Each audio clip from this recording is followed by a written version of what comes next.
I feel fire in my soul.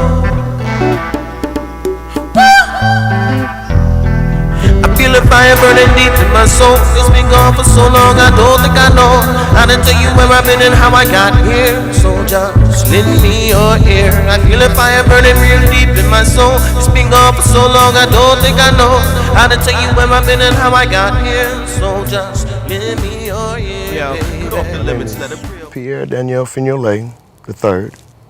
Okay. I'm the grandson of Haitian President Pierre Daniel Fignole from 1957 in Haiti. And I've never been to Haiti. Oh, so I know that's a challenge, especially with the history of him and being one of their presidents.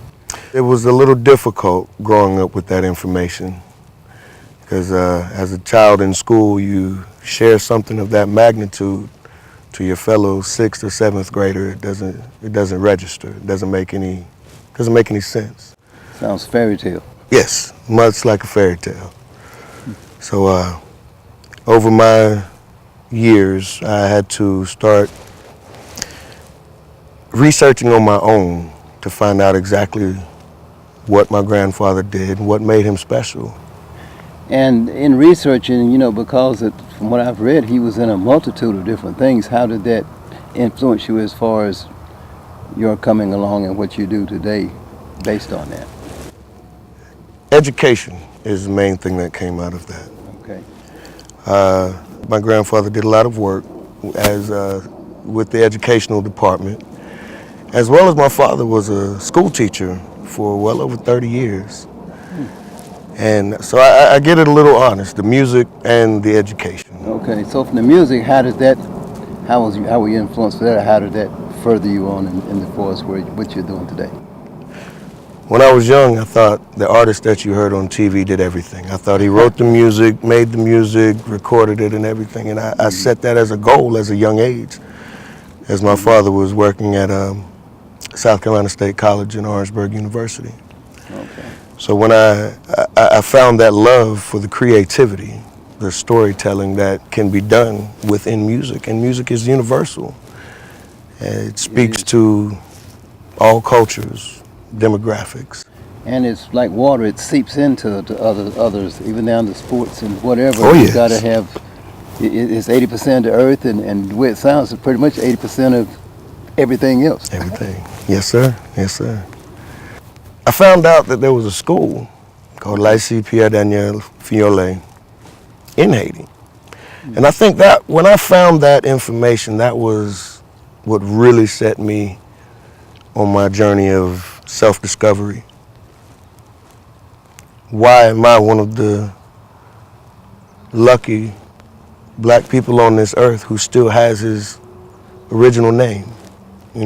Different countries have gone through certain things, and in America, I could very well be one of my black brothers who doesn't have his original name, but I do. That's I never thought of it that way, but that's amazing because in reality, when we arrived here, you pretty much instantaneously lost your name, not only once, but As many times as it took. That you were passed around. Yeah. Depending on your importance or your adding to the bottom line. Right. Because we did add to the bottom line. Definitely, definitely. Where are you today on what your thoughts and movements and ideas are with the way we are today in Haiti and the past and you knowing that being your beyond a doubt the motherland with you having the original name. You were the third, I understand, is that correct? Yes, sir. Yes, I'm the third.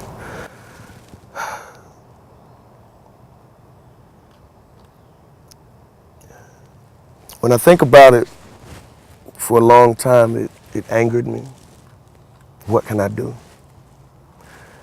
It confused me when you think about, say, the politics or anything that is not what we would categorize soft diplomacy, sports, agriculture. Mm-hmm.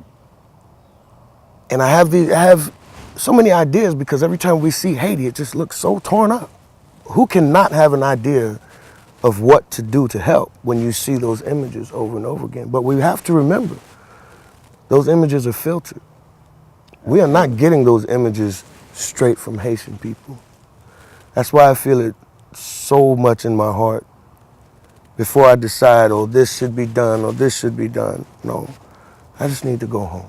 Yeah, you have to. I have had those feelings myself, not in respect to that, but what you perceive to be an issue may not be an issue at all with them, whereas something that you didn't think about is it. And that is nothing like getting it from the source.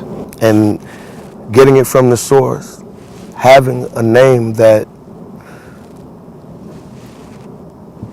brings up the same feelings that they had over 50 years ago of hope, of the change is right around the corner. And I've thought about it, you know, what's in a name? What's in a name? Well, apparently there's a lot. It's everything. Because I'm constantly reminded anytime I meet a Haitian here in America, they know. Oh, They know. he knew. He knew. Yes, he did. And a very, very powerful friend, period. Yes. You know, I've over the years trying to figure out exactly what I could do that would allow me to go to Haiti. Mm-hmm.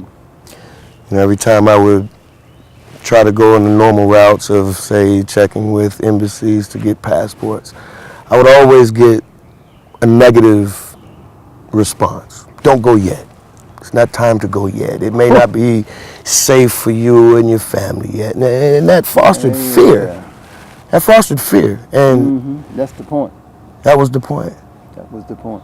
And as the more I learned, the more Haitians I spoke with, the more my brothers, the people who look like me. Mm-hmm. I have nothing to fear. You know, the fear is manufactured for the purpose of those who are taking advantage or just, doing things that may not be the best. Mm-hmm. So I got into the coffee. Okay. Haiti has historically had best coffee in the world. And I love good coffee. As a matter of fact, I grind mine fresh every day. Every day. So do Every I. day. And I met some individuals who were getting into direct trade and fair trade, ways of helping the coffee farmers make more profit, to say. I ordered my first bag of Haitian coffee for my first round of sales. This was about 3 years ago. And when I opened that bag, I just sat there and I smelled it. I smelled it. I imagined what it would be like to be in that field where it was. And this is so vivid, and I guess that's because it's in my blood. It is my history. And I'm proud of it.